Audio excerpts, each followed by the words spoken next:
नमस्कार दोस्तों, स्वागत है आपका हमारा विशेष प्रोग्राम आपकी आवाज़ में। और देहरादून से एक बार फिर मैं आपके सामने मौजूद एक बड़े कार्यक्रम को लेकर के, और हम बातचीत करेंगे देहरादून में बढ़ते ट्रैफिक को लेकर के। देहरादून में जिस तरीके से ट्रैफिक की समस्या देखने को मिल रही है, तो कहीं ना कहीं उससे आम जनता अब त्रस्त नज़र आती है। साथ ही साथ बात करें देवभूमि उत्तराखंड की, तो यहाँ पर जो पर्यटक हैं वो भी लगातार उत्तराखंड के अंदर आते हैं, जिससे ट्रैफिक में कहीं ना कहीं बहुत ज़्यादा दिक्कत का सामना आम जनता को करना पड़ता है।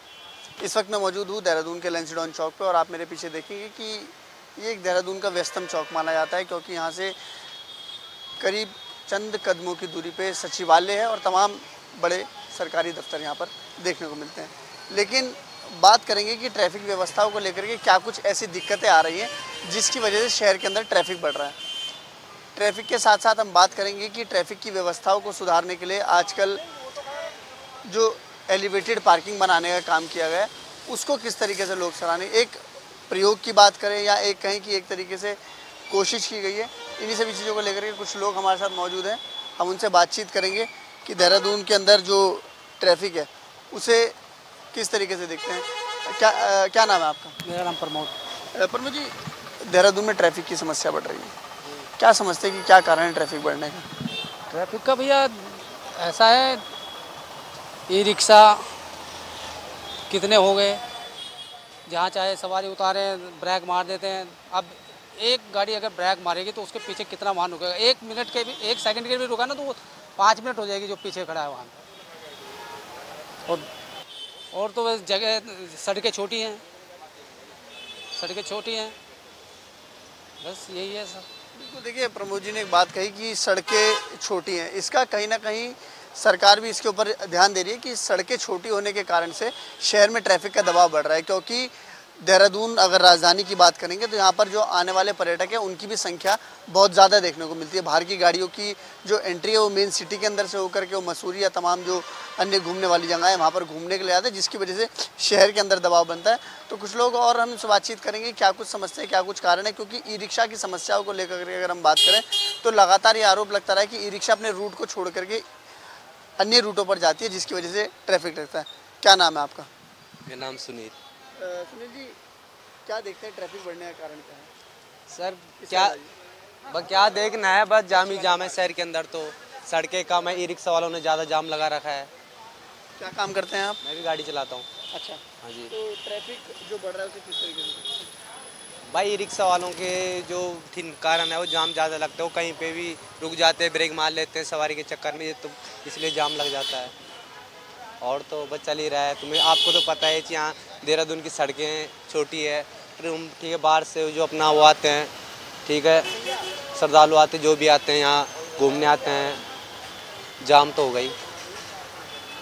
बिल्कुल, देखिए बात ई रिक्शा की करें तो ई रिक्शा के ऊपर लगातार जो शहर में चलने वाले लोग हैं और तमाम लोग भी उनकी शिकायतें करते हैं कि बस जो ई रिक्शा है उसकी वजह से शहर में ट्रैफिक बढ़ता है। और कुछ लोग हैं, हम उनसे बातचीत करेंगे और समझेंगे कि शहर में ट्रैफिक बढ़ने का कारण क्या है। हाँ जी, क्या नाम है आपका? आजकल रिक्शे बहुत ज़्यादा हो गए देहरादून में। बिल्कुल, बाकी देखा जाए ना, आरटीओ गाड़ी निकालता जा रहा। अब पार्किंग भी तो हो गई, जब भी तो निकाले गाड़ी। अब इतनी गाड़ियाँ कहाँ जाएगी शहर में? जगह तो देहरादून नहीं है और पूरे शहर में गाड़ियाँ हो जा रही। अब जो गाड़ी है वो तो है, चलो अब गाड़ियों में बैन लगना चाहिए। मेरा तो कहना ये है भाई, बहुत बुरा हाल हो रखा देहरादून की। तो जहाँ देखो वही जाम है। यहाँ के लोगों को मिल नहीं रहा रोजगार, बाहर लोग कहाँ से आ रहे। ड्राइवर देख लो सारे बाहर के ही है, लोकल है नहीं कोई। 5 नंबर के जो विक्रम चल रहे, फिर रिक्शे चल रहे, 5 किराए पे चल रहे, किसी के चल रहे, पता नहीं कितने ले रखे। एक 10 रिक्शों का एक आदमी मालिक है, सबको किराए पे दे रखे उनने। क्या करेगा आदमी? अब बेचारे ये टैक्स दे रहे, रिक्शे का कोई टैक्स थोड़ी ना, वो तो टैक्स दे रहे ना कुछ। बिल्कुल, देखिए बात ई रिक्शा की करें तो ई रिक्शा को लेकर के लगातार सवाल खड़े होते हैं और लोग ये शिकायत करते कि ई रिक्शा चलाने की जो परमिशन है उसको अलावा भी एक व्यक्ति 5-5, 6-6 ई रिक्शा ले रहा है और उसको किराए पर चला रहा है। तो और कुछ लोग हैं, उनसे बातचीत करेंगे। इधर आइए सर, क्या नाम है आपका? इधर आइए। रफीक जी, ट्रैफिक को किस तरीके से देखते हैं? ट्रैफिक बढ़ रहा है शहर के अंदर, कारण क्या है? ट्रैफिक तो बढ़ ही रहा है। ट्रैफिक तो सबसे ज़्यादा ट्रैफिक तो इससे रिक्शा से बढ़ रहा है। रिक्शा से ज़्यादा जाम है, क्योंकि रिक्शा चल तो ज़्यादा वो तो करते नहीं पाता, इतना तो डिफेंसर है उसका। हल्के से उसमें खड्डे में गिरेगा वो पलट जाएगा। जहाँ से मर्जी देखो, जहाँ के लिए ये है रिक्शे वहाँ तो ये चला ही नहीं रहे। ये तो गली गलियारों में से बाहर रोड पे लाके छोड़ने की सवारी के लिए है। और वो हाईवे पे घूम रहे हैं यहाँ पे। जो टैक्स दे रहे हैं वो तो बेवकूफ़ है, वो किस बात का टैक्स दे रहे हैं फिर? वो खाली घूम रहे, तेल भी फूक रहे, खाली घूम रहे हैं। आप ये बताइए, किसी भी रोड पे जाके देख लीजिएगा, चारों तरफ आपको रिक्शे मिलेंगे।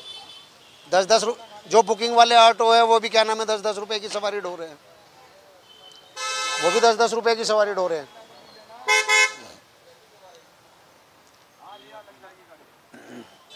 जो ये ऑनलाइन रैपिडो और ओला चल रहे हैं, इससे आपके काम पे कितना फर्क पड़ा? काम पे बहुत इससे ट्रैफिक को किस तरीके? रैपिडो से हमारे काम पे बहुत फर्क है। रैपिडो से जो टैक्स दे रहा है उसके पास तो काम आई नहीं। जो क्या नाम है प्राइवेट बाइकों पे क्या नाम है रैपिडो चला रखी है उन्होंने, एक्टिवा से और क्या नाम है बाइक से, या तो टैक्सी गाड़ी हो, पीली प्लेट हो उसकी, तब भी हम मान जाए कि चल भाई टैक्सी गाड़ी है, टैक्स दे रहा है ये। वो तो टैक्स भी नहीं दे रहे। एक और व्यक्ति है वो, हाँ जी, क्या नाम है आपका? कर रहे हैं। मेरा नाम अमित है और मैं बस चलाता हूँ। ये जो ई रिक्शे वाले हैं इनको 8 से 8 दे रखा है कि आप शहर में 8 बजे से 8 बजे तक ही चलोगे, शाम को 8 बजे से सुबह 8 बजे तक। लेकिन ये उल्लंघन करके पूरे दिन चलते हैं। यहाँ पर से आप कहीं पर भी किसी भी जगह किसी भी चौराहे पे आप इनको देखोगे तो आपको एक नहीं 10-10 ई रिक्शे मिल जाएंगे। और इनकी बदमाशी ऐसी होगी है, ना तो इनके पास में परमिट है, ना इनका टैक्स जा रहा, ना कुछ। ये हम लोगों को पता इस तरह से वो करते हैं कि हमसे हाथापाई करने की कोशिश करते हैं, लड़ने झगड़ने के सवा, किस लिए? सिर्फ सवारी के लिए।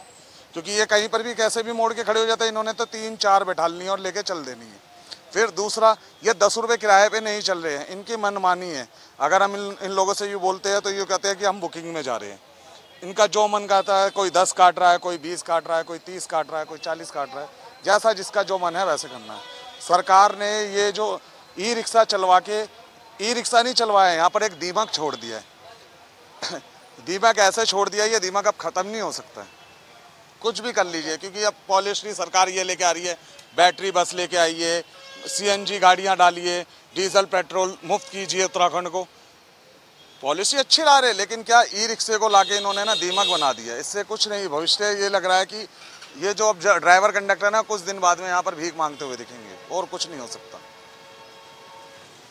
बिल्कुल, आपने कहा कि ई रिक्शा की वजह से कई घटनाएं भी हमने देखी कि घटनाएं हो जाती है ई रिक्शा की वजह से। साथ ही साथ बात करेंगे कि ओला रैपिडो जो चल रही है, इसका कितना बड़ा नुकसान आपको या फ़ायदा लगता है? नहीं, इससे भी हम लोगों को नुकसान है, क्योंकि जो सवारियाँ पहले आ जाया करती थी किसी भी विकल्प से, अपनी बाइक से या अपने वैसे या पैदल चल के बाहर तक रोड तक आ जाया करती थी, और उसके बाद में बसों में, विक्रमों में, मैजिक के अंदर उसका इनका लुत्फ़ा उठाते थे। अब वो करते नहीं। अब उन्होंने खाली एक फ़ोन करना है, ऐप डाउनलोड कर रखा है, रैपिडो हो या कुछ भी हो, ऐप डाउनलोड कर रखा है, उस ऐप को वो करते हैं और फ़ोन करके बुला लेते हैं। अब 40 रुपये ले रहे, 50 रुपये ले रहे। अब घर से घर तक डोर टू डोर सुविधा मिलेगी तो इंसान क्या करेगा? वो तो ये वही सुविधा का लाभ उठाएगा ना। बसों में कौन आना चाहेगा? बसों में मिडिल क्लास ही आदमी आता है, कोई रिच फैमिली का कोई नहीं आता है। जिसके पास कार है वो बस के अंदर धक्के खाने थोड़ी ना आएगा। बस में तो हम जैसा आदमी, जो मजदूर आदमी है, वही ट्रैवल करता है।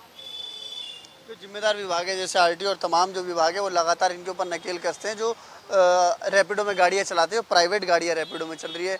अभी बीते दिन आपने देखा होगा कि जो स्विगी में भी गाड़ियाँ चल रही थी, जो जोमेटो और जो तमाम इस तरीके की जो ऑनलाइन सर्विसेज के ऊपर जो गाड़ियाँ चलती हैं बिना पीली प्लेट के, उसके ऊपर कार्रवाई कर दी। उसका कितना बड़ा असर समझते हैं कि क्या उससे फ़ायदा पहुँचा कि ढाक के 3 पात की तरह? ये अभी तक हम ढाक के 3-5 ही है, क्योंकि देखो जी, 1000 गाड़ी चल रही है, आपने 2 गाड़ी के चालान कर दिए या 2 गाड़ी का कुछ वो कर दिया है, तो उससे कोई वो थोड़ी ना है। बाकी 998 गाड़ी को क्या होगा? शहर में कितनी दौड़ रही है ऐसी गाड़ियाँ, आप खुद बताइए। कहाँ से क्या होगा समाधान? हमें तो लगता नहीं कि इसका समाधान होगा। पता नहीं कितने सालों से हम सुनते हुए आ रहे, विक्रम बंद होंगे, विक्रम बंद होंगे। आज तक देखा आपने विक्रम बंद हुए? मैजिक और आ गए हैं।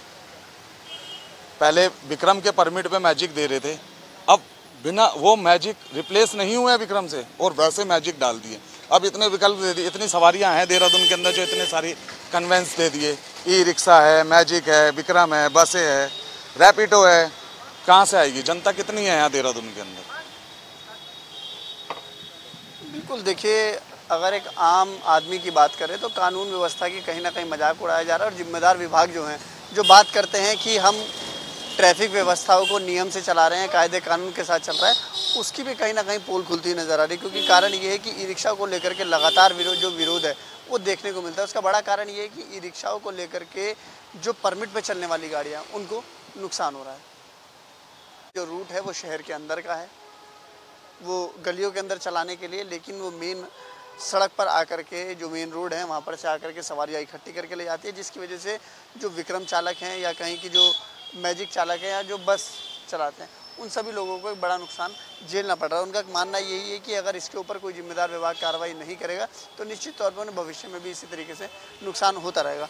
और लोग हमारे साथ हैं, हम उनसे बातचीत करेंगे और समझेंगे कि क्या कुछ समझते हैं, क्या कुछ दिक्कतें हैं, क्या कुछ कारण हैं, क्या वजह है जिसकी वजह से इस तरीके की चीज़ होती है। एक और व्यक्ति हमारे साथ है, उनसे बातचीत करेंगे। सर, क्या नाम है आपका? दीपक कुमार।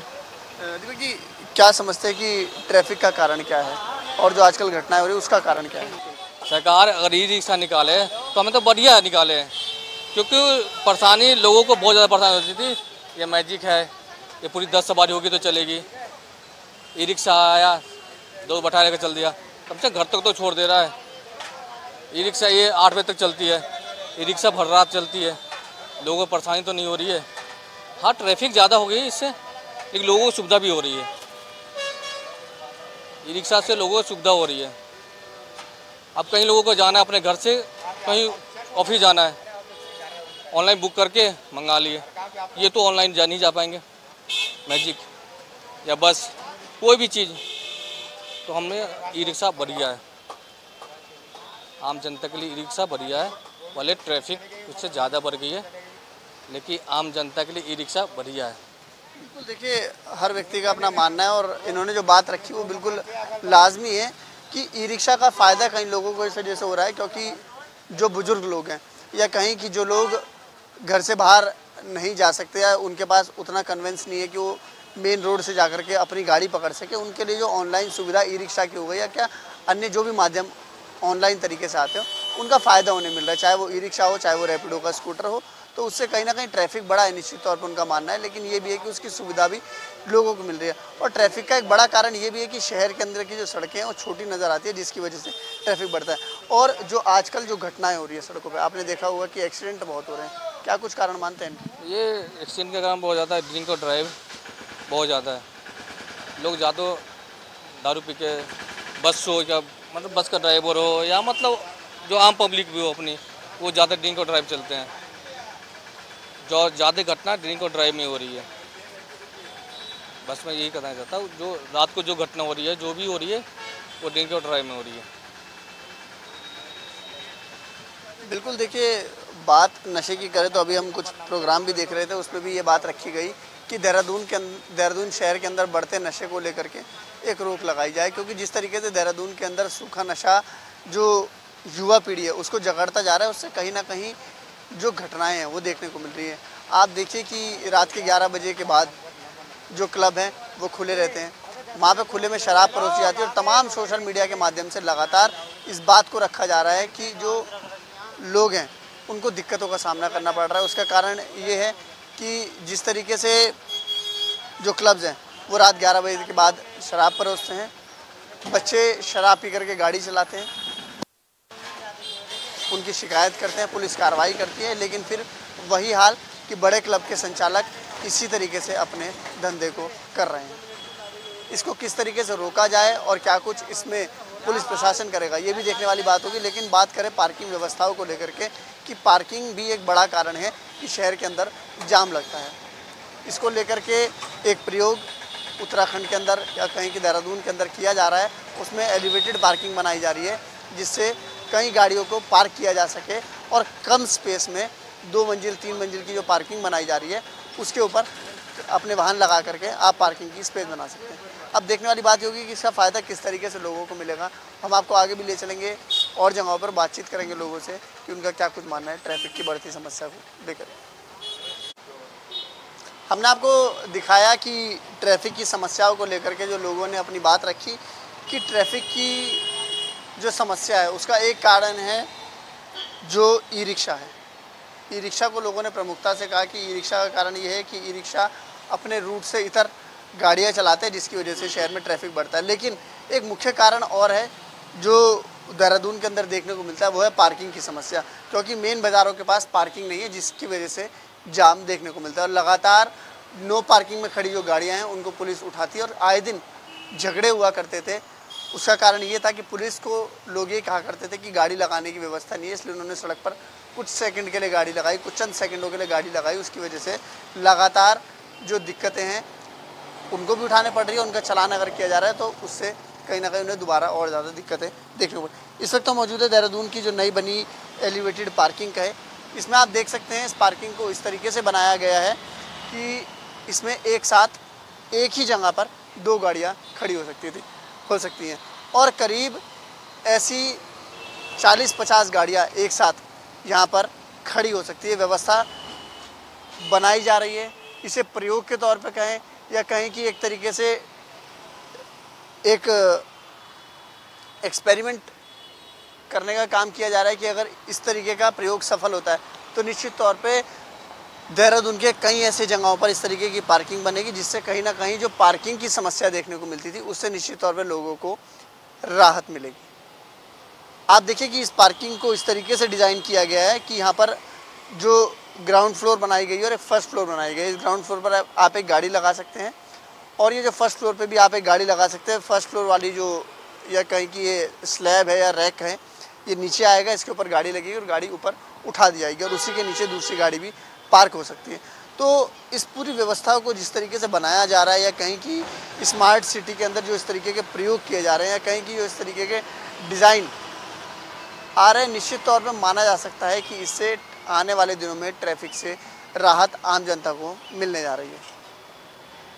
और बात करें अतिक्रमण को लेकर के तो मैं अपने कैमरामैन से कहूँगा कि एक बार वो दिखाएं कि शहर पे अतिक्रमण भी एक ऐसा कारण है जिसकी वजह से ट्रैफिक बढ़ता है। आप मेरे सामने देखेंगे यहाँ पर तमाम फल की ठेलियाँ, मोबाइल के सामानों की ठेलियाँ, गाड़ियाँ, खाने पीने की ठेलियाँ और तमाम इस तरीके की जो ठेलियाँ हैं वो सड़क किनारे लगाई गई है, जिस पे लोग रुक करके सामान खरीदते हैं, गाड़ियाँ खड़ी होती हैं और जो यातायात है वो पूरी तरीके से प्रतिबंधित हो जाता है, बाधित होता है, दिक्कत होती है लोगों को, आए दिन झगड़े होते हैं।